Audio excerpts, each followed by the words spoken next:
তায়েফের ময়দানে যখন আমার নবী হাজির, আমার নবী যখন তায়েফের ময়দানে গিয়ে বলে, এ উম্মত, আমি আল্লাহর নবী পয়গম্বর, আমার কালিমা গ্রহণ করো, আমার প্রতি ঈমান আনো, আমার আল্লাহর প্রতি ঈমান আনো। তায়েফবাসী বলে, এ আব্দুল্লাহর ছেলে মুহাম্মদ পাগল হয়ে গেছে, নিজের বাপদাদার ধর্ম ছাড়িয়া নিজের ধর্ম স্থাপন করতেছে, আমরা তোমার কথা মানি না, তুমি হয়তো পাগল হয়ে গেছো, তুমি হয়তো সুস্থ নাই, আমরা তোমাকে মানি না, তাড়াতাড়ি অঞ্চল ছেড়ে দাও। নবী বলে, না, হয়তো তোমরা আমাকে চিনো নাই, আমি তো আল্লাহর উম্মত, এক আল্লাহর উম্মত, আমি এক আল্লাহর বান্দা, যে আল্লাহ আমাকে বানাইছে, তোমাদেরকে বানাইছে, অতএব আমার প্রতি ঈমান আনো, আমার আল্লাহর প্রতি ঈমান আনো, অগ্নি পূজা ছেড়ে দাও। তায়েফবাসী রাগান্বিত হয়ে গেল, রাগান্বিত হইয়া আমার নবীকে মারার জন্য জুয়াখাটে যুবকদের পাঠাইয়া দিল, এ বখাটে সন্তানেরা, যা মুহাম্মদকে তাড়াতাড়ি জমিন থেকে বিদায় করে দে। নাউজুবিল্লাহ। তায়েফবাসীর সন্তানেরা, বখাটে সন্তানেরা যখন যায় আমার নবীকে মারার জন্য, একবার পাথর মারে, একবার বিভিন্ন কিছু আঘাতের মাধ্যমে আমার নবীর শক্তগুলো জর্জরিত করে ফেলে। আমার নবীর ব্যথায় পুরো শরীর কাঁপা শুরু হয়ে গেল, শরীরের সবগুলো জোড়ার রগ থেকে রক্ত প্রবাহিত শুরু হয়ে গেল। আমার আল্লাহ সহ্য করেন না। জিব্রাইল বলে, ও পয়গম্বর বলেন, আপনি অনুমতি দেন, আমি তায়েফবাসীকে ধ্বংস করে দেই। আল্লাহর নবী বলেন, না না, আমি জগৎবাসীর হেদায়েতের জন্য আসছি, আমি এদেরকে কষ্ট দেওয়ার জন্য আসি নাই। যদি আমি এদেরকে হেদায়েতের কারণ হই, তাহলে আমি তাদের জন্য কষ্ট করতে রাজি আছি, আমি এদের ব্যাপারে কখনো জালেম হতে চাই না। সুবহানাল্লাহ। রবিউল আউয়ালের শিক্ষা কি?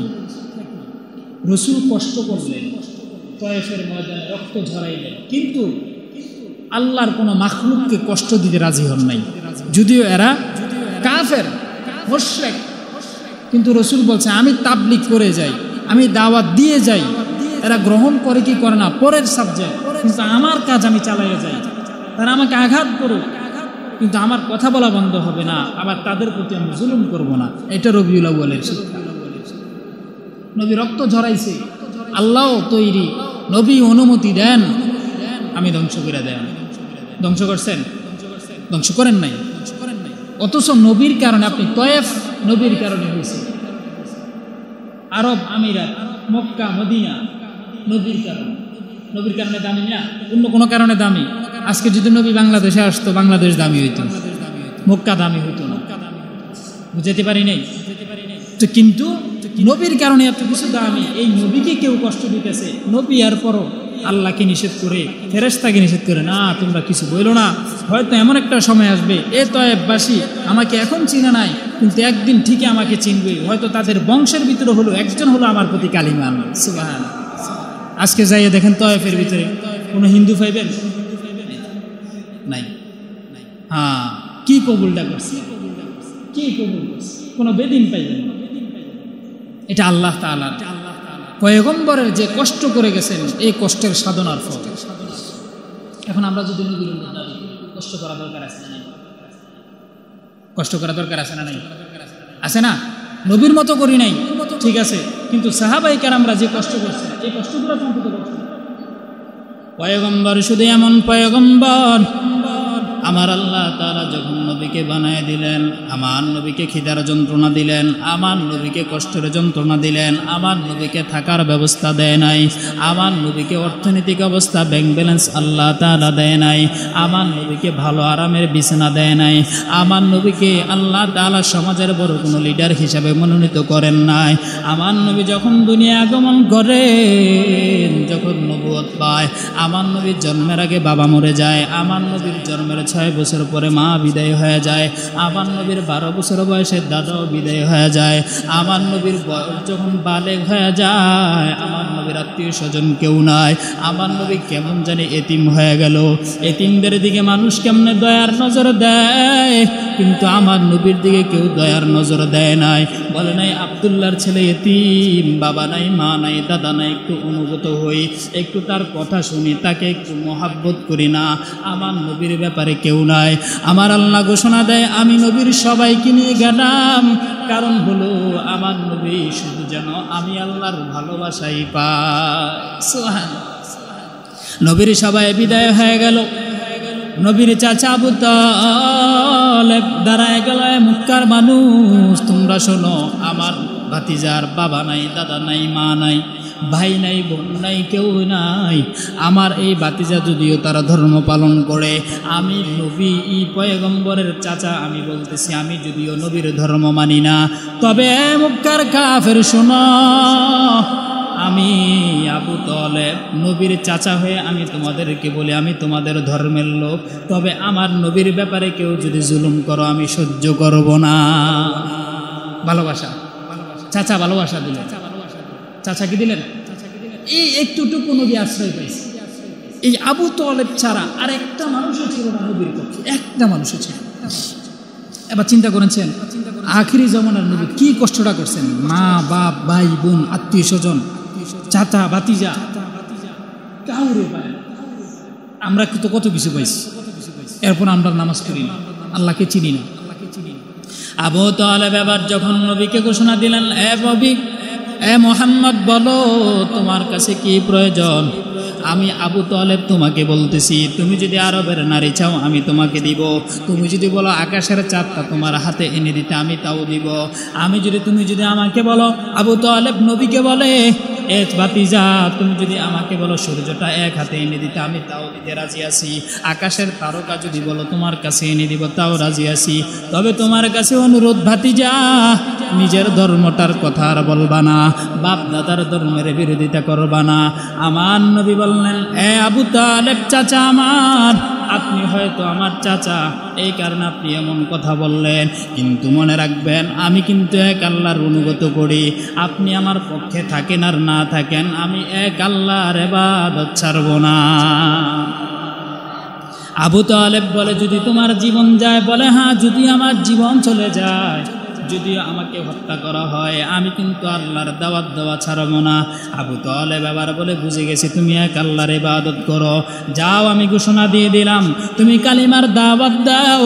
যদি তোমাকে কেউ আঘাত করে আমি চাচা বেঁচে থাকতে মেনে নিতে পারবো না। সুবহানাল্লাহ। আবু তালেব আবার রসুলের অনুগত হয়ে গেল।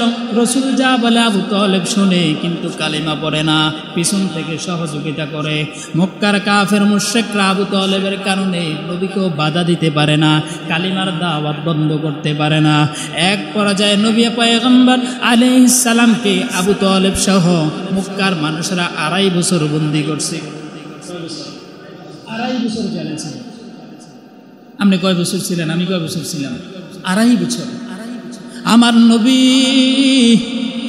আবু তালেবের বংশ, কুরাইশ বংশ, বনু হাশিম, আব্দে মানাফ, এই বংশগুলা নবীর সাথে সম্পর্ক থাকার কারণে মক্কার কাফেররা মুশরিকরা এদের সাথে খানা দামার ইন্তজাম বন্ধ করে দিল, পানি ব্যবস্থা বন্ধ করে দিল, ফলের ব্যবস্থা বন্ধ করে দিল।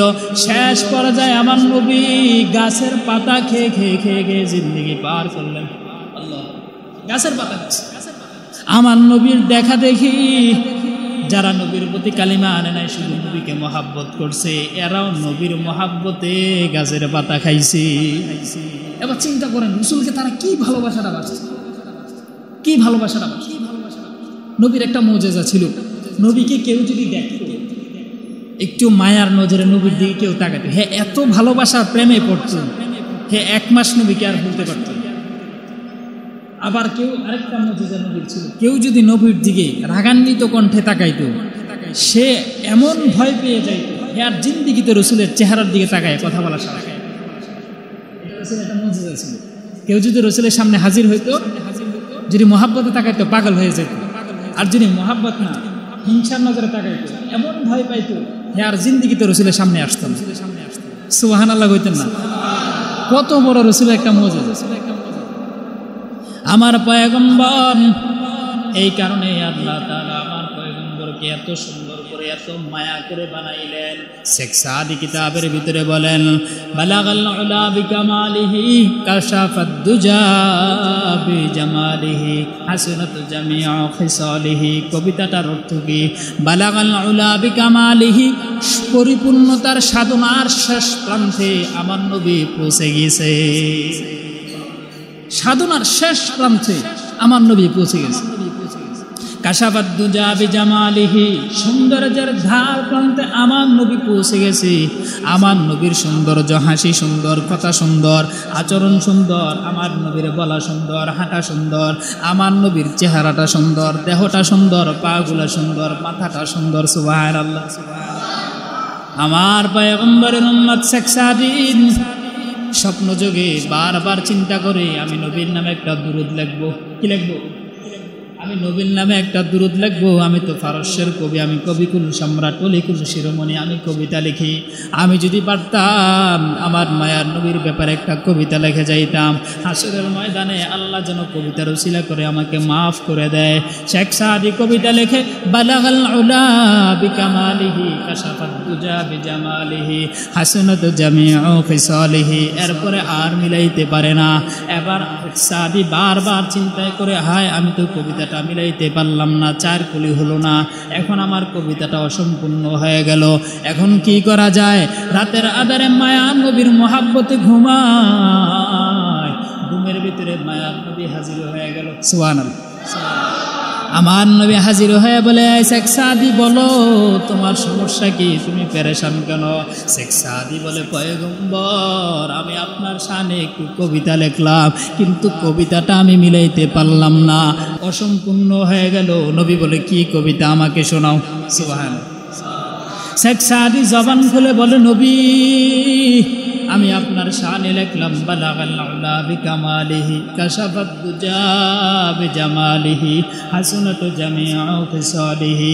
এবার নবী বলে, শেষ অংশ আমি মিলাই দিলাম, সাল্লু আলাইহি ওয়া আলিহি। সুবহানাল্লাহ। নবী বললেন, শেষ পর্যায়ে তুমি আমার নাম দিয়ে দাও, কবিতাটা মিলে যাবে। শেখ সাদি বলেন, আমি যখন কবিতাটা মিলাইছি আমার মনে হয়েছে আল্লাহ তাআলা এই কবিতাটার মাধ্যমে আল্লাহ তাআলা আমাকে জান্নাত দিয়ে দিবে। জান্নাত দিয়ে আল্লাহ তাআলা কবিতাটাকে এই পরিমাণ কবুল করেছেন, এই পরিমাণ গোটা দুনিয়ায় প্রসিদ্ধতা লাভ করে দিয়েছেন। আজকে বক্তা সাহেবরা এই দুরূদ পড়ে, শ্রোতারাও পড়ে, ইমামরা পড়ে, খতিবরা পড়ে, মুক্তাদি পড়ে, মুসল্লি পড়ে, গোটা দুনিয়ার যেখানেই যান সবাই এই কবিতাটা জবান দিয়ে পড়েন। বালাগাল উলা বিকামালিহি কাশাফাদ দুজা বিজামালিহি হাসনাত জামিউ খিসালিহি সাল্লু আলাইহি ওয়া আলিহি। এখানে মহাব্বতের বহির প্রকাশ। যে যাকে যত মহাব্বত করবে তার সাথে তার একদিন না একদিন দেখা হয়ে যাবে। শেখ সাদি নবীকে ভালোবাসছেন, নবীর সাথে মোলাকাত হয়ে গেল। আমার আল্লাহ ঘোষণা দিয়ে দিলেন, ওই বান্দা পুরো জান্নাতি হয়ে যাবে, ওই বান্দা জান্নাতের ঘ্রাণ প্রান্তে পৌঁছে যাবে যেই বান্দার অন্তরে আমার মায়ার নবীর মোহাব্বত থাকবে। আল্লাহর পয়গম্বর হাদিস শোনায় দেয়, আমি নবীকে যারা ভালোবাসবে না তারা আমার আল্লাহকেও ভালোবাসবে না। আল্লাহ কোরআনে বলেন, কুল ইন কুনতুম তুহিব্বুনাল্লাহা ফাত্তাবিউনি ইউহিব্বুকুমুল্লাহ ওয়া ইয়াগফির লাকুম যুনুবাকুম আল্লাহু গফুরুর রহিম। আল্লাহ বলেন, হে নবী আপনি উম্মতের বলে দেন যারা আপনাকে ভালোবাসবে তারা যেন, যারা আমাকে ভালোবাসবে তারা যেন আপনি পয়গম্বরকে ভালোবাসে। এ পয়গম্বর উম্মতের বলে দেন, আমি আল্লাহকে যারা পেতে চায়, ভালোবাসতে চায়, অনুসরণ করতে চায় তারা যেন আপনি নবীকে ভালোবাসে, আপনি নবীকে অনুসরণ করে। আর যারা আপনিকে ভালোবাসবে, আপনাকে ভালোবাসবে তারা যেন আপনার সুন্নতকে অনুসরণ করে। সুবহানাল্লাহ। নবীর সুন্নত, নবীকে ভালোবাসে, নবীর সুন্নত মানা। হাঁটতে গেলে নবীর সুন্নত, আমার নবী ডান দিকে হাঁটলেন। খাইতে গেলে নবীর সুন্নত, আমার নবী দোয়া পরে খাইতেন। ডান হাতে খাইতেন, ডান দিক দিয়ে খানা শুরু করতেন। জামাটা পরবেন, দোয়া পড়েন, নবীর সুন্নত। ডান হাতটা জামায় আগে ঢুকান, বা পাগুলো দিয়ে যখন জমিনে চলাচল করবেন ডান পা দিয়ে আগে চলাচল করেন, আমার নবীর সুন্নত। আমার নবী কথা বলতেন যখন মানুষের সাথে, মানুষ যেন বিরক্ত বোধ না হয় এইভাবে কথা বলতেন, আখলাকে হাসানা দিতেন। এটা আমার মায়ার নবীর সুন্নত। আমার মায়ার নবী যখন কারো কথা শ্রবণ করতেন মনোযোগ দিয়ে শুনতেন যাতে করে মানুষ কথা বলতে সুবিধা হয়। আমার মায়ার নবী যখন কাউকে দাওয়াত দিতেন এমনভাবে আপ্যায়ন করতেন, আমার মায়ার নবীর মতো আপ্যায়ন অন্য কেউ করতে পারে নাই। আমার মায়ার নবী সবসময় চিন্তা করতেন আমি মানুষের জন্য উপকারে আসি। আমার মায়ার নবী রাতের আধারে চলে, অন্ধকার রাত, ডানে তাকায় বামে তাকায় কোথাও মানুষ অসহায় আছে কিনা। আমার নবী সকালবেলা বের হয়, কোথাও মানুষ বিপদে পড়ল কিনা। আমার নবী বাজারে যায়, বাজারে গিয়ে দেখে কোনো মানুষ বিপদে পড়ছে কিনা, আমি নবী তার কোনো উপকারে আসতে পারে কিনা। আমার নবী বারবার উম্মতকে আদর্শ শিখায়, উম্মত সিলমান কথা কাওয়া ফামান জলামাক। আমি নবী হাদিস শোনায় দিলাম, বান্দা ভালোভাবে শুনবা। তোমাদেরকে যদি কেউ গালি দেয় তোমরা তাকে গালি দিবা না, তোমাদেরকে কেউ যদি খারাপ কথা বলে তোমরা তাকে মাফ করে দাও, তার সাথে তর্কে বিতর্কে যাবা না।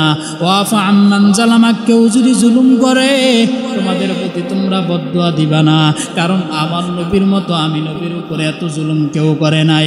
দুনিয়ার কোনো মানুষের প্রতি কোনো মানুষ এত জুলুম করতে পারে না। আমার নবীর কালিমা পড়া যারা পড়ছে, সাহাবাই কেরাম নবীর প্রতি কালিমা পড়ার কারণে সাহাবাই কেরামদেরকে বাক্কা থেকে বের করে দেওয়া হয়, কুরাইশ বংশ থেকে বের করে দেওয়া হয়, মক্কা মুকাররমা থেকে বের করে দেওয়া হয়। নবীর কালিমা প্রতি কেন পড়লো? আমার মায়ার নবীর পিছনে যারা হাঁটছে এদেরকে শাস্তি দেওয়া হইতো। আমার মায়ার নবীর জলসায় যারা বসতো এদেরকে ধরে নেওয়া যাওয়া হইতো। আমার নবীর হাঁটা চলা যারা ফলো করছে এদেরকে ধরে নেওয়া যাওয়া হইতো। আমার নবীর প্রতি যারা জিকির করবে, যারা দুরূদ পড়ত এদেরকে বন্দি করা হইতো। আমার মায়ার নবী যখন কালিমার দাওয়াত দেয় ডানে তাকায়, অনেক সাহাবায়ে কেরাম চলে গেছে তাদের বন্দিশালায়। মক্কার কাফের মুশরিকরা নবীর পিছনে পিছনে যারা হাঁটে নবীর অনুসরণ করে এদেরকে কাবা থেকে বের করে দিয়ে দূর দেশে পাঠায় দিল। আমার মায়ার নবী ভাবলেন আমার সাহাবায়ে কেরাম অসহায়, এদের প্রতি জুলুম করা হয়, আমি নবী কিভাবে মানি? আমি নবী তো তাদের সাথে পারি না। সাহাবায়ে কেরামকে বললেন ও সাহাবায়ে কেরাম শুনো, আমি তোমাদেরকে বলি রাতের আধারে তোমরা হিজরত করো, কেউ মক্কা থেকে পলায়ন করে তোমরা মদিনায় চলে যাও। আমি নবী, আমিও একদিন মদিনায় হাজির হব। মক্কায় আর কালিমার দাওয়াত দেওয়া যাবে না। মক্কার মানুষ আমাদের প্রতি জুলুম করে, তোমাদের প্রতি জুলুম করে, চাও হিজরতের জন্য রওনা হও। আমার মায়ার নবী এক এক করে সাহাবায়ে কেরাম সবাইকে হিজরতের দিকে রওনা করে দিলেন। এক পর্যায়ে আবু বকর মায়ার নবীকে বলে পয়গম্বর আমি কি হিজরতে যাব না? আমার নবী আবু বকরের কানে কানে বললেন এ আবু বকর তুমি হিজরত অন্য কারো সাথে না, আমি নবীর সাথে হিজরত করবা। সুবহানাল্লাহ। আবু বকর কথাটা শোনার পর আবু বকর রওনা হয়ে গেল। বাড়ির গিয়ে গেল আবু বকর একটা সফরের জন্য উট কিনে আনলো, এরপরে সফরের জন্য খাদেম তৈরি করলো।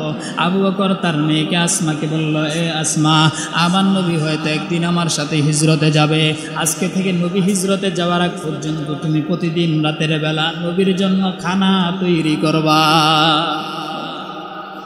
এবার এই কথা শোনার পর আবু বকর 2 বছর 2.5 বছর হয়ে গেল প্রতিদিন হিজরতের প্রস্তুতি নেয়, নবী আসে না। একদিন যখন মক্কার কাফেররা সিদ্ধান্ত নিল মুসলমান আর মক্কায় নাই, এবার শুধু মুহাম্মদ বাকি, এবার সিদ্ধান্ত নিল মক্কার সব বখাটে যুবকদেরকে টাকা দিয়া পয়সা দিয়া স্বর্ণ অলঙ্কার দিয়া তৈরি করলো, তোমরা সবাই মিলে নবীকে হত্যা করবা যাতে করে সমাজবাসী বিচার না করতে পারে। তোমরা সব গোত্রের এক একজন পরিবারের এক একজন সদস্য যাইবা যাতে করে কোনো পরিবারের বিচার না হয়। মক্কার কাফের মুশরিকরা নবীকে হত্যা করার জন্য রওনা। রওয়ানা যখন ওনার বাড়ির সামনে হাজির হয়ে গেল, এবার নবীকে হত্যা করবে। আমার আল্লাহ ঘোষণা দিয়ে দিল, এ পয়গম্বর আর ঘুমায় থাকেন না, উঠে যান, তাড়াতাড়ি হিজরতের প্রস্তুতি নেন। এই রাতের ভিতরে আপনি মদিনায় হিজরত করেন। এবার আমার নবী রাতের আধার, পাথুরিয়া জমিন, জংলাপতি নিজে চিনে না, চোখে দেখে না, পাথুরিয়া জমিন হেঁটে হেঁটে হেঁটে হেঁটে আবু বকরের ঘরের দরজায় হাজির। সুবহানাল্লাহ। আবু বকর ঘরের দরজায় করেন আল্লাহ, এ আবু বকর। আবু বকরকে যখন আবু বকর বলে ডাক দিলেন, আবু বকর সাথে সাথে জবাব দিল, লাব্বাইকা সাদাইকা ইয়া রাসূলুল্লাহ। সুবহানাল্লাহ। আমার মায়ার নবী আশ্চর্যজনিত কণ্ঠে বলে, আবু বকর আপনি কি ঘুমান না?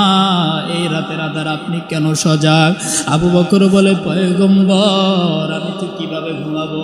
আজ থেকে 2.5 বছর আগে আপনি বললেন আপনার সাথে আমি হিজরতে রাতের আধারে সঙ্গী হব। ওই রাত থেকে নিয়ে আজ পর্যন্ত 2.5 বছর আমি এক রাতের জন্য ঘুমাই নাই।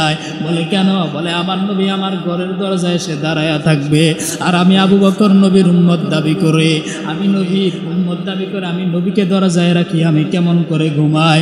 আমি আবু বকর নবীর অপেক্ষায় প্রতিদিন রাত ঘুমাই না। আমি আবু বকর প্রতিদিন সজাগ থাকি রাতের আধারে। শুধু তাই না, ও পয়গম্বর, ও নবী আমার তাকায় দেখেন, ওই খুটনির গোড়া গাদা কিনে উট কিনে আনছি, ওই উটও ঘুমায় না, প্রতিদিন রাতে নবীর জন্য দাঁড়ায় থাকে।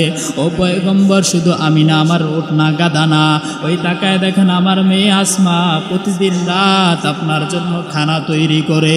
মনে হয় আজ রাতে আমার নবী আসবে, আমার নবীর জন্য খানা আমি দিব। ও পয়গম্বর আজ 2.5 বছর আপনার ভালোবাসার প্রেমে পাগল হইয়া আমি আবু বকর বিছানায় পিঠ লাগাই না। সুবহানাল্লাহ। এবার নবী বললেন, আবু বকর চলো চলো যাই, পিছন থেকে শত্রু বাহিনী আসতেছে, চলো যায়। আবু বকর নবীকে নিয়ে রওয়ানা। আবু বকর একবার ডানে যায়, বামে যায়। নবী বলে, আবু বকর আপনি কেন ডানে যান, সামনে যান, পিছনে যান, কেন এমন করেন? আপনি কি ভয় পাইতেছেন আপনাকে শত্রু বাহিনী হামলা করবে? আবু বকর বলে, পয়গম্বর না না, আমি আবু বকর এই কারণে ভয় পাই না। আমি আবু বকর ভয় পাই আমি জীবিত থাকতে আপনার গায়ে মানুষ আক্রমণ করে। সুবহানাল্লাহ। এবার আমার মায়ার নবী পাথরিয়া জমিন ছেড়ে ছেড়ে রওনা হয়ে গেল। যখন গুহায় রওনা হয়ে গেল, আমার মায়ার নবী তাকায় দেখে গুহার ভিতরে অনেক জংলা, অনেক কিছু ময়লা।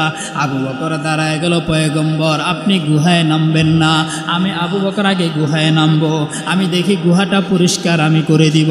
আবু বকর গুহায় নামলেন। গুহায় নেমে গুহাটা সুন্দরভাবে পরিষ্কার পরিচ্ছন্ন করে বললেন, ও পয়গম্বর এবার আপনি নামেন।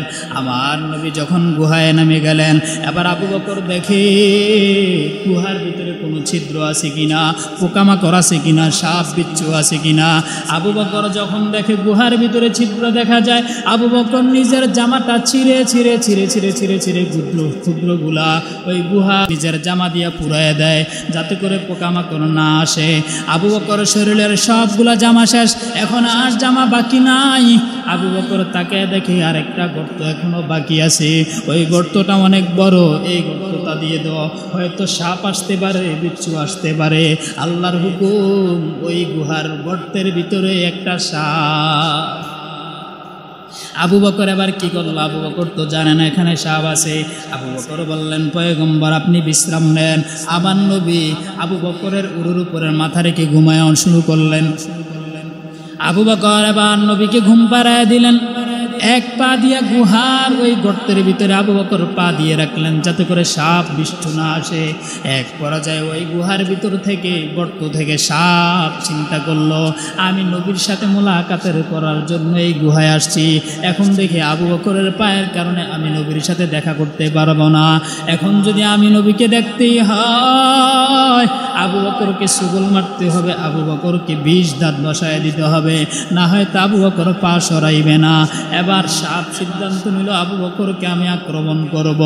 এবার সাপ আবু বকরকে আক্রমণ করলো।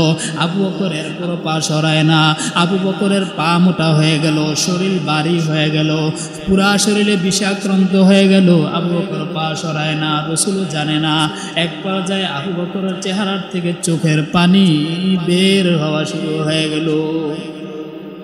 আবু বকরের চোখের পানি এবার মায়ার নবীর চেহারার উপরে বলল। আমার নবী বললেন, এ আবু বকর, বাহিরে বৃষ্টি হয় নাকি?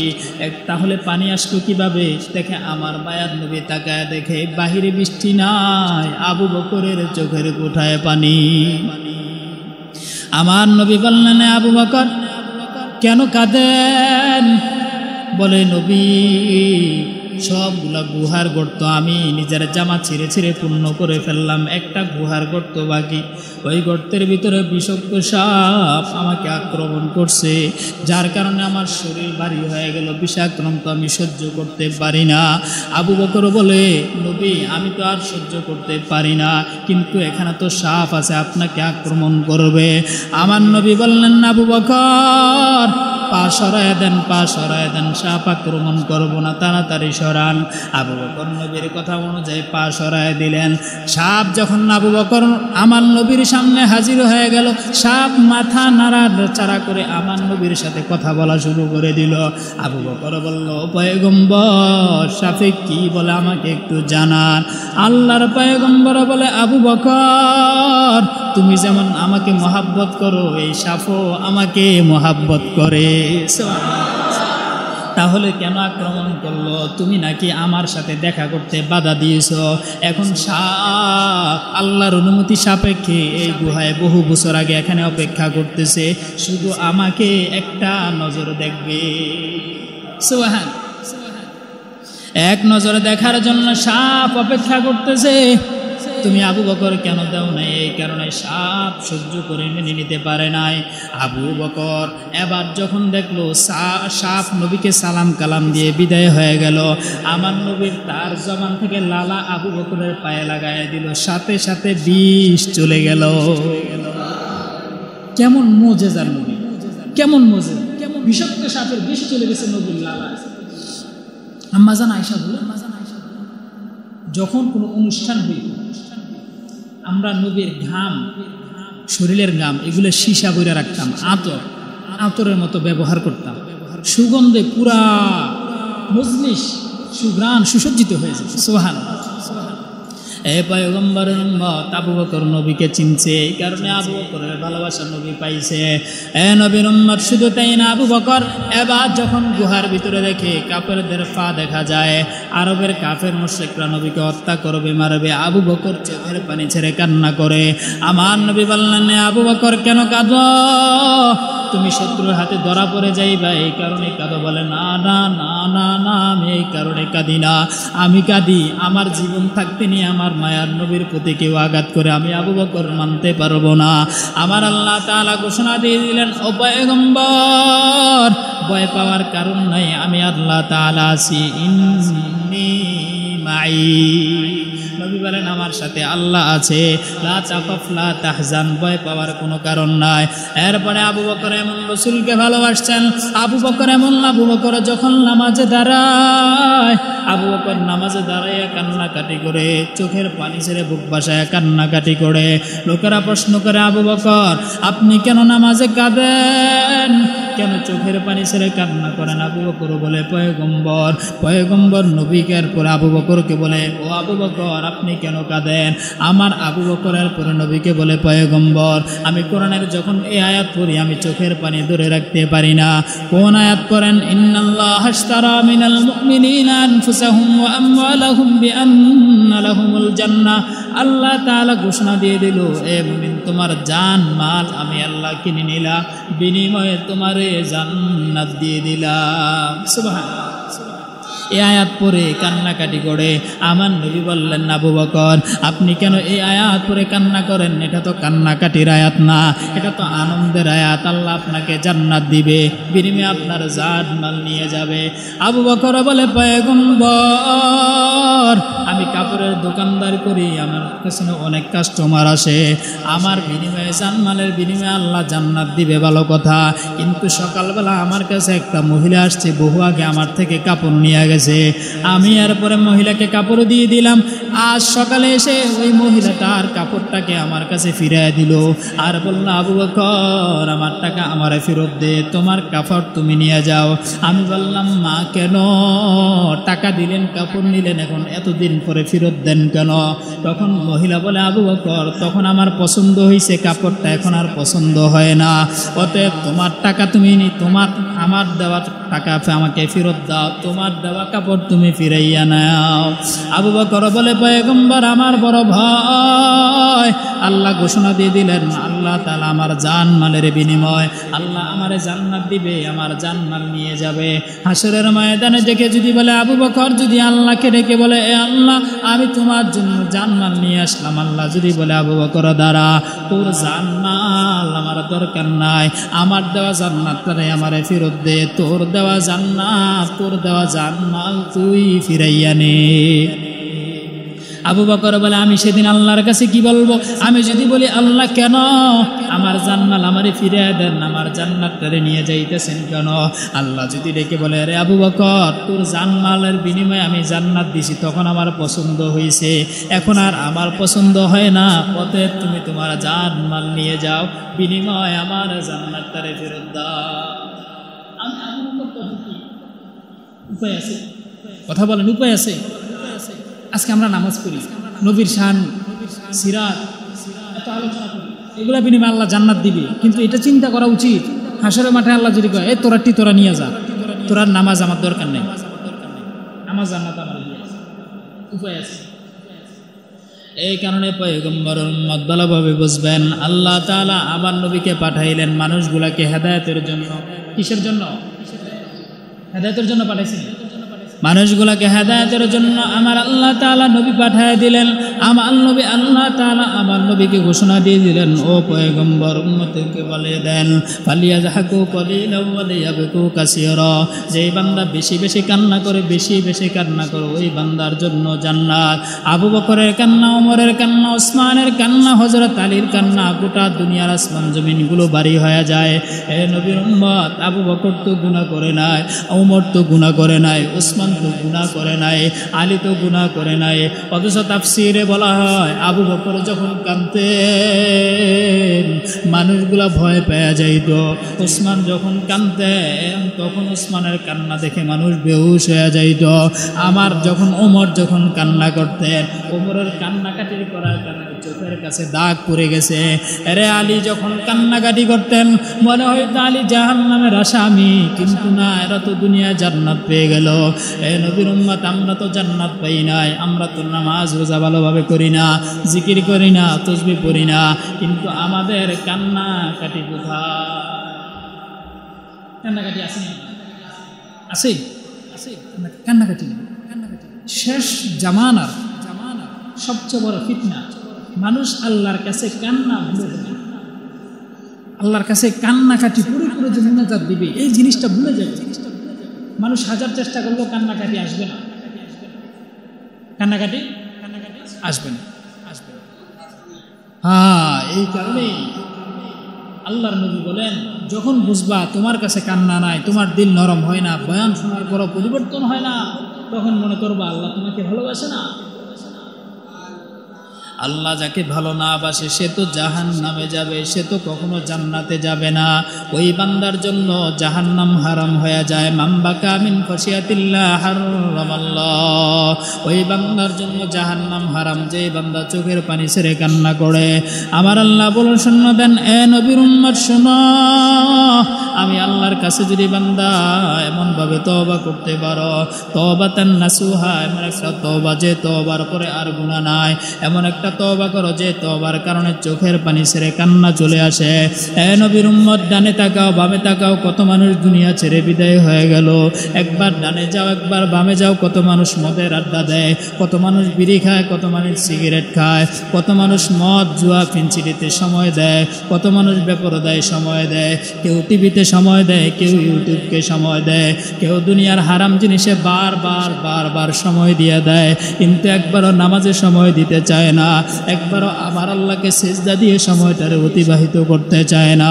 অথচ আমার আল্লাহ আসমান থেকে বলে, গোলাম আমি আল্লাহ তোমার জন্য সূর্যটা প্রতিদিন প্রথম আসমানে দে, আমি আল্লাহ তোমার ভালোর জন্য চন্দ্রের আলো দে, আমি আল্লাহ তোমার জন্য দুনিয়াটা আলোকিত করি। এই বান্দা এতগুলো অন্যায় করো কিন্তু আমি আল্লাহ তো বেজার হই না। আমি আল্লাহ বারবার বান্দা তোমাকে চাই। বান্দা তুমি আজান শুনে নামাজে হাজির হয়ে যাও, কিন্তু বান্দা তুমি তো আজান শুনে নামাজে হাজির হও না। আমার আল্লাহ তো ভালো লাগে না। আমার কাছে ফেরেশতারা বলে, ও আল্লাহ এই বান্দাকে অনুমতি দেন একটা চট দিয়ে বান্দাকে দুনিয়া থেকে বিদায় করে দেয়। আল্লাহ বলে, না, বান্দাটারে আমি আদর করে বানাইছি, এত তাড়াতাড়ি বিদায় হওয়ার জন্য না। এর দুনিয়ার মানুষ তোমার হাতটা তোমার মা বানায় নাই, তোমার হাত তোমার পা তোমার বাবা বানায় নাই, তোমার সৌন্দর্যটা তোমার সমাজের নেতারা দেয় নাই, তোমার সৌন্দর্যটা তোমার কণ্ঠটা, তোমার চোখটা, তোমার বলাটা, তোমার বচনভঙ্গিটা এটা দুনিয়ার কোনো ডাক্তার বানায় নাই, ইঞ্জিনিয়ার বানায় নাই। আল্লাহ বলে, আমি আল্লাহ এত আদর করে করে করে করে বানাইলাম। ফাখলাকনাল আলাকাতা মুযগা ফাখলাকনাল মুযগাতা ইজামা ফাকাসাউনাল ইজামা লাহমা সুম্মা আনশানাহু খালকান আখার ফাতাবারাকাল্লাহু আহসানুল খালিকিন।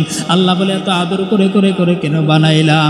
সন্তান বারবার আব্বাকে ডাকে, আব্বা ঠান্ডা হয়, মাকে ডাকে, মা ঠান্ডা হয়, বাবা সন্তানের ডাক শুনে দিলে তৃপ্তি পেয়ে যায়। আল্লাহ বলে, আমি আদর করে এত সুন্দর করে তোরে বানাইলাম, আমি আল্লাহ কি চাই না বান্দা তুই একবার আমাকে আল্লাহ বলে ডাক দে, আমার আল্লাহর কুদরতি অন্তর ঠান্ডা হয়ে যাবে। কিন্তু না, বান্দা সকাল যায় সন্ধ্যা যায়, এখনো টুপি ওঠে না, এখনো নামাজে যাও না, এখনো দাড়ি রাখো না, এখনো হালাল খাও না, বলো এরপরে আরো পরে আরো পরে, এই আরো পরে পরে করতে করতে হাত্তা জুরতুমুল মাকাবির, কবর পর্যন্ত চলে যাইবা কিন্তু দাড়ি রাখার সুযোগ হবে না, কবর পর্যন্ত চলে যাইবা টুপি রাখার সুযোগ হবে না, কবর পর্যন্ত চলে যাইবা কিন্তু ইসলামের দিকে দাবিত হইতে পারবা না। এ দুনিয়ার উম্মত, আবু জাহেল উতবা সাইবা বলছে, আরো পরে আমরা এত তাড়াতাড়ি মুহাম্মদকে মানব না। এরকম বলতে বলতে এদের মরণ হয়ে গেল, এরা জাহান্নামী হয়ে গেল। আজও যারা বলো আজকে নামাজ পড়বো না, আগামীকাল থেকে পড়বো, আল্লাহর কসম বলি আগামীকালও পড়তে পারবা না। আমার নবী বললেন এখন থেকে করো। আমার নবী ঘোষণা দিলেন যে বান্দারা আমার কাছে তওবা করবে, তওবা করে প্রতিজ্ঞাবদ্ধ হবে, আর গুনাহ করবে না, আর নামাজ ছাড়বে না, আর বেপরদায় চলবে না। আমি আল্লাহর নবী, আল্লাহ ঘোষণা দিলেন ওই বান্দার আমল নামায় কোনো গুনাহ থাকবে না। ওই বান্দা কেমন জানি একটা মাসুম বেগুনা বাচ্চার মতো হয়ে যাবে। সুবহানাল্লাহ। ও বান্দারা, অনুরোধ, আমার অনুরোধ, শেষ কথা আমি তোমাদের কাছে বলি, যারা মনে করো এখনো নামাজ পড়বা না, আগামীকাল পড়বা, আগামীকাল রোজা রাখবা, আগামীকাল হালাল খাইবা, আগামীকাল দাড়ি রাখবা, আগামীকাল হারাম ছাড়বা, আগামীকাল টুপি পরবা, আল্লাহর কসম আমার আল্লাহ আগামীকালও সুযোগ দিবে না। আর যেই বান্দা বলবা না না আল্লাহ আমাকে আজকে জীবিত রাখছেন, আমি আজে তওবা করব, এখনই তওবা করব, আমি এখনই দাড়ি ধরব, আমি এখনই হালাল খাবো, আমি এখনই টুপি পরব, আমি এখনই নামাজ পড়ব, আল্লাহর কসম আমার আল্লাহ সাক্ষী থাকে, আল্লাহর কসম করে বলি তোমার জন্য আমার আল্লাহ জান্নাত রেজিস্ট্রেশন করে দিবে। এর নবীর উম্মত হাজার বছর বয়ান শুনবা, আমল হবে না। এত বয়ান নবীর শুনবা, জিন্দেগি পরিবর্তন হবে না। আজকে নবীর আদর্শ বলি লাভ হয় কি? ভাই ভাইয়ের ভিতরে মিল নাই, পাড়া প্রতিবেশী মিল নাই, বান্দা হারাম ছাড়ে না, হালালের দিকে দাবিত হয় না, মা বোনেরা পর্দা করে না, টিভি সিনেমা বন্ধ হয় না, মোবাইলে নাটক দেখা বন্ধ নয়, গান শোনা বন্ধ নয়। আমার একটু অনুরোধ হয়ে গেল, আল্লাহ তাআলার এত নিয়ামত খাওয়ার পরে যদি এতগুলো অন্যায় করেন, আমার আল্লাহ হেদায়েত আপনার ঘরে পৌঁছাবে না, আমার আল্লাহ আপনার সন্তানকে মানুষ বানাবে না, আমার আল্লাহ আপনার বাবাকে জান্নাত দিবে না, আমার আল্লাহ আপনার মাকে জান্নাত দিবে না। কারণ আমার আল্লাহ বলেন, যে সন্তানের মা নামাজ পড়ে না, যে সন্তানের বাবা নামাজ পড়ে না, ওই সন্তানকে আমি আল্লাহ দুনিয়ায় ভালোভাবে জিন্দেগি অতিবাহিত করতে দিব না। অনেক বাবারা অনুরোধ করেন, হুজুর দোয়া করেন, সন্তান মানুষ হয় না। আমি বলবো মানুষ হইবে কিভাবে? আপনি তো এখনো নামাজ পড়েন না, এখনো হালাল খান না, এখনো ইসলাম মতো চলেন না, আপনার সন্তান জিন্দেগিতে ভালো হবে না। যেই সন্তান ভালো হবে না, ওই সন্তানের বাবা জান্নাত পাবে না। অনুরোধ জানায় যায়, সন্তানের কারণে মানুষ জান্নাত হয়, সন্তানের কারণে মা বাবা জাহান্নামী হয়, আবার মা বাবার কারণে সন্তান জাহান্নামী হয়, আবার সন্তানের কারণে মা বাবাও জাহান্নামী হয়ে যায়। অতএব একজন পরিবর্তন হলে হবে না। আমার নবী কালিমা পড়ছে, আমার নবীর বিবিও কালিমা পড়ছে, আমার নবীর মা কালিমা পড়ার সুযোগ পায় নাই, যেহেতু আগেই বিদায় হয়ে গেল। কিন্তু আমার নবীর ভাই বেরাদার বন্ধু বান্ধব যারা ছিল, এরাদেরকেও বললেন, তোমরা কালিমা পড়লে জান্নাতে যাইবা, কালিমা না পড়লে জাহান্নামে যাইবা। এ দুনিয়ার মানুষ, যেই মানুষগুলা বলেন, হুজুর আমার সন্তান নামাজ পড়ে না, এখন আমি কি করব? আসলে আপনি অপরাধী। আমার আল্লাহ ঘোষণা দিয়ে দিলেন, যে বান্দার সন্তানটাকে কন্ট্রোল করতে পারবে না, ওই বান্দার কাছে তো ইসলাম আমানত থাকবে না। অনুরোধ জানায় যায়, নামাজ পড়া, হালাল খাওয়া, ইসলাম মানা, বেপরদায় না চলা, কাউকে জুলুম না করা, কারোকে গালি না দেওয়া, কারো প্রতি হিংসা বিদ্বেষ না রাখা, অন্যায়ের ক্ষতি না করা, এগুলোই হলো রবিউল আউয়ালের ঘটনা, এগুলোই হলো রবিউল আউয়ালের আদর্শ, এগুলোই নবীর আদর্শ, এগুলোই নবীর সিরাত, এগুলোই নবীর সূরত। যেই বান্দা বলবে আমি নবীকে ভালোবাসি, আমি বলবো ওই বান্দা তো কখনো কাউকে আঘাত করতে পারে না, ওই বান্দা তো টুপি ছাড়তে পারে না, ওই বান্দা তো দাড়ি ছাড়তে পারে না, ওই বান্দা তো হারাম ধরবে, হালাল ধরবে না, এরকম তো ব্যবধান হবে না। বান্দা হালালেরও তামিজ করবে, হারামেরও তামিজ করবে, হালাল হারামের ভিতরে ব্যবধান থাকবে। বান্দা বলবে না আমি আল্লাহকে ভালোবাসি, নবীকে ভালোবাসি, আমি হারাম ধরতে পারবো না, আমি হালাল ভালোভাবে ধরবো, কখনো যেন আমার থেকে হালাল না ছুটে। এরে আল্লাহর গোলাম বলেন, আজকে বয়ান শুনছেন, আগামীকাল চোখ নাও খুলতে পারে। আগামীকাল যখন রাতের আধারে ঘুমান, তখন মনে করবেন হয়তো এটাই আপনার কবরের ঘুম। একটা কিছুদিন আগের ঘটনা, আমার সাথী সঙ্গী একজন ঘটনা, উনি বলেন, আমি এই পরিমাণ অসুস্থ, যখন প্রতিদিন সকালবেলা আমি চোখ খুলি, তখন আমার মনে হয় আল্লাহ তাআলা আমাকে একটা দিন উপহার দিছে। এরে আল্লাহর গোলাম, অনুরোধ জানায় যায়, আল্লাহর কাছে তওবা করেন, আল্লাহর কাছে তওবা করে চোখের পানি ছেড়ে কান্না করেন। যে বান্দা চোখের পানি ছেড়ে কান্না করতে পারবে, ওই বান্দার জন্য আল্লাহ তাআলা জান্নাতে রেডি করে দিবে। সুবহানাল্লাহ। তাহলে রবিউল আউয়ালের উদ্দেশ্য কি?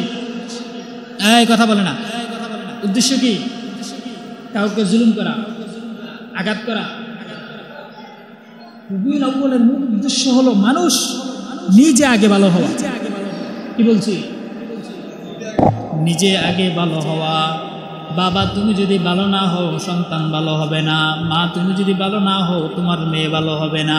তোমার মেয়ে যদি ভালো না হয়, তোমার নাতি ভালো হবে না। এইভাবে ভালো না হইতে হইতে সমাজটা অন্ধকার হয়ে যাবে। এই কারণে অনুরোধ, সবাই ভালো হয়ে যান, সবাই তওবা করেন, আল্লাহ তাআলা আসমান থেকে নুসরত করবে। আসমান থেকে নুসরত, যদি ভালো হন। আর যদি ভালো না হন, আল্লাহ তাআলা নুসরত করবেন না। এই কারণে অনুরোধ জানায় যায়, সন্তানের বাবা, সন্তানের মা, আমার অনুরোধ হয়ে গেল, আপনারা নামাজ ছাড়বেন না। যেই মহিলা নামাজ ছেড়ে দেয়, ওই মহিলার রিজিক নষ্ট হয়ে যায়। যেই মহিলা বেপরদায় চলে, ওই মহিলার সৌন্দর্য নষ্ট হয়ে যায়। যেই বাবা হালালভাবে চলে না, ওই সন্তান, বাবার সন্তান কখনো ভালো হয় না, ভালো হয়। এটা একবারেই লেখা রাখেন আপনি। বাবা যদি ভালো না হন, সন্তান জিন্দেগিতে ভালো হবে। এই কারণে অনুরোধ করব, সন্তান যারা পাইলেন এরা তওবা করেন, যারা সন্তান পান নাই আল্লাহর কাছে বলেন, আল্লাহ নেককার সন্তানের মা বাবা হওয়ার তৌফিক দান করেন। আল্লাহ তাআলা আমাদের সকলের আজকের আলোচনা এবং দোয়া আমিন, সকলের ইখলাসগুলো কবুল করে নেন। মন থেকে তওবা করুন, মন থেকে তওবা করবেন, মন থেকে। যে রবিউল আউয়াল নবীকে পাইছি, নবীর কারণে দামি হয়েছি, নবীর 2-4টা আলোচনা শুনছি, ইমান যেন তাজা হয়। এই কারণে ইমান তাজা করার জন্য বলছি। নবীকে কেন আল্লাহ বানাইছেন এটাও বলছি। আবু বকর নবীকে কেমন ভালোবাসছেন এটাও বলছি, যাতে করে আপনারাও ভালোবাসতে পারেন। আল্লাহ তাআলা আমাদের প্রত্যেকটা কথাকে আল্লাহ কবুল করুক, এগুলোর উপর মেনে চলার তৌফিক দান করুক, বলেন আমিন। সুন্দর করে মনোযোগ দিয়ে চোখের পানি ছাইরা, আওয়াজ ছাড়া, আওয়াজ করবেন না, চোখের পানি ছাইরা কান্নাকাটি কইরা আল্লাহ কাছে দোয়া করবেন, আল্লাহ যেন এই রবিউল আউয়ালের উদ্দেশ্য করে আল্লাহ যেন আমাকে মাফ করে দেয়, আল্লাহ যেন নবীর উসিলা করে আমাকে তওবা করার সুযোগ দেয়। দোয়া করতে রাজি আছেন না? আলহামদুলিল্লাহি রাব্বিল আলামিন والصلاة والسلام على أشرف الأنبياء والمرسلين وعلى آله وأصحابه أجمعين. ربنا ظلمنا أنفسنا وإن لم تغفر لنا وترحمنا لنكونن من الخاسرين. ربنا فاغفر لنا ذنوبنا وكفر عنا سيئاتنا وتوفنا مع الأبرار. اللهم اجعلني من المستجابين للدعوى. اللهم ارحمنا، اللهم اهدنا، اللهم ارزقنا. اللهم اجعلني في عين صغيرة وفي أعين الناس كبيرا. মা বাবার জন্য দুয়ার মহাব্বতে জবানটা খুলে পড়েন, রব্বিরহামহুমা কামা রব্বায়ানি সগীরা, রব্বিরহামহুমা কামা রব্বায়ানি সগীরা। পয়গম্বর হাদিসের ভিতরে বলে, আল্লাহর দরবারে দোয়া করতে গিয়ে কেউ যদি 3 বার ইয়া আরহামার রাহিমিন পড়ে, আমার আল্লাহ দোয়া কবুল না করে পারেন না। মহাব্বতের নজরে পড়েন ইয়া আরহামার রাহিমিন, ইয়া আরহামার রাহিমিন, ইয়া আরহামার রাহিমিন। আল্লাহুম্মা লা তাকতুলনা বিগদবিকা ওয়া লা তুহলিকনা বিআযাবিকা ওয়া আফিনা ক্বাবলা যালিক। আয় আল্লাহ, গভীর রাত, আয় আল্লাহ আপনার দরবারে বসে রইলাম। আয় আল্লাহ, দীর্ঘ সময় লাগায় আপনার বান্দাদেরকে কোরআন সুন্নাহর আলোকে বয়ান শোনাইলাম। মেহেরবানি করে আমাদের আলোচনাগুলো আপনি কবুল করে নেন আল্লাহ। আয় আল্লাহ, নামাজি বানায় দেন, মুত্তাকি বানায় দেন, পরহেজগার বান্দা বানায় দেন, নবীর আদর্শওয়ালা উম্মতওয়ালা জিন্দেগি দান করে দেন আল্লাহ। আয় আল্লাহ, গুনাহ মুক্ত জিন্দেগি দান করে দেন, গুনাহ মুক্ত জিন্দেগি দান করে দেন। আয় আল্লাহ, গুনার কারণে মনে হয় জাহান্নাম রেডি হয়ে গেল।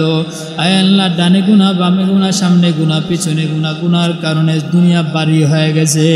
আয় আল্লাহ, মনে হয় এখন যদি মারা যায়, মনে হয় জাহান্নাম আমাদের জন্য রেডি।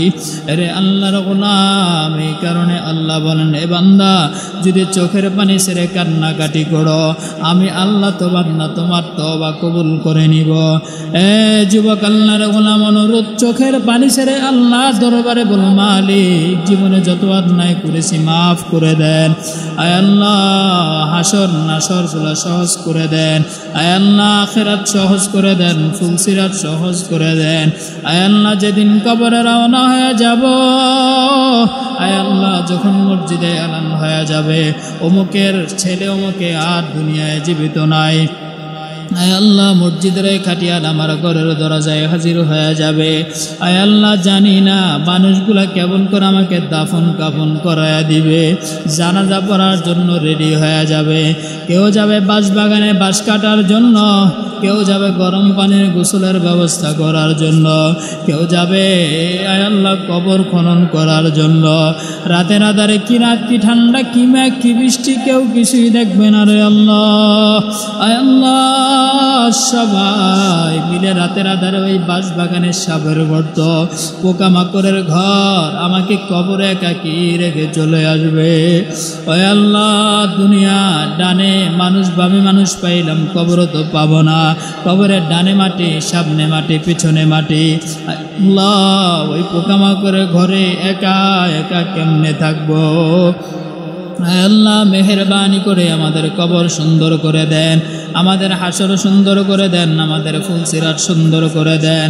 ও দয়ার মালিক, তাকায় দেখেন কার মা নাই, কার বাবা নাই, কে যেন মা হারা, কে যেন বাবা হারা। আজকে সন্তান মাকে হারায়, বাবাকে হারায় বড় অসহায় হয়ে গেল। অনেকের মা নাই, অনেকের বাবা নাই, কবরের দিকে রওনা হয়ে গেছে। আজকে মায়ের ঘরটা খালি, বাবার ঘরটা খালি, মা নাই, বাবাও নাই। কত মানুষ মায়ের জন্য কাঁদে, বাবার জন্য কাঁদে, বাবাকে দেখে না, মাকে দেখে না। কত মা সন্তানকে হারায় ফেলল। এ সন্তানের বাবা, সন্তানের মা, এ সন্তানেরা, তোমরা যারা মা বাবাকে হারায় ফেললা, চোখের পানি ছেড়ে কান্না করে বলো, আয় আল্লাহ সকল মা বাবার কবর জান্নাতের বাগান বানায় দেন। আয় আল্লাহ সকল সন্তানকে আয় আল্লাহ মা বাবার খাদেম বানায় দেন। আয় আল্লাহ কবরগুলো জান্নাতের বাগান বানায় দেন। সকলের হাসর নাসর সুন্দর করে দেন। আয় আল্লাহ গুনার কারণে কারো প্রতি বেজার হইয়েন না রে আল্লাহ। আয় আল্লাহ গুনাহের কারণে আযাব গজব দিয়েন না রে আল্লাহ। আয় আল্লাহ মনে হয় কখন জানি আজরাইল হাজির হয়। আয় আল্লাহ যখন আজরাইল হাজির হবে তখন মরণটা নামাজে রাখিও। তখন আয় আল্লাহ মসজিদের ভিতরে কবরটা, মসজিদের ভিতরে আজরাইলকে দিও। আয় আল্লাহ আমাদের ঈমান আমল মজবুত করে দেন, আমলগুলো সুন্দর করে দেন। আয় আল্লাহ জীবনে একবার যদি হয় বাইতুল্লাহ জিয়ারতের জন্য কবুল করে নেন। রসুলের রওজা জিয়ারতের জন্য আয় আল্লাহ সকলকে আসান করে দেন। যারা যেতে পারে না যাওয়ার তৌফিক দান করেন, যারা গিয়েছে বারবার যাওয়ার তৌফিক দান করে দেন আল্লাহ। ও দয়ার মালিক, যেদিন আজরাইল পাঠাইয়া আয় আল্লাহ ইমানটারে মজবুত করিয়া আমলটারে সুন্দর করাই দিবেন, এরপরে মায়ার নবীর চেহারাটা দেখাইয়া আয় আল্লাহ জবানে জারি করে দিয়েন লা ইলাহা ইল্লাল্লাহ মুহাম্মাদুর রাসূলুল্লাহ।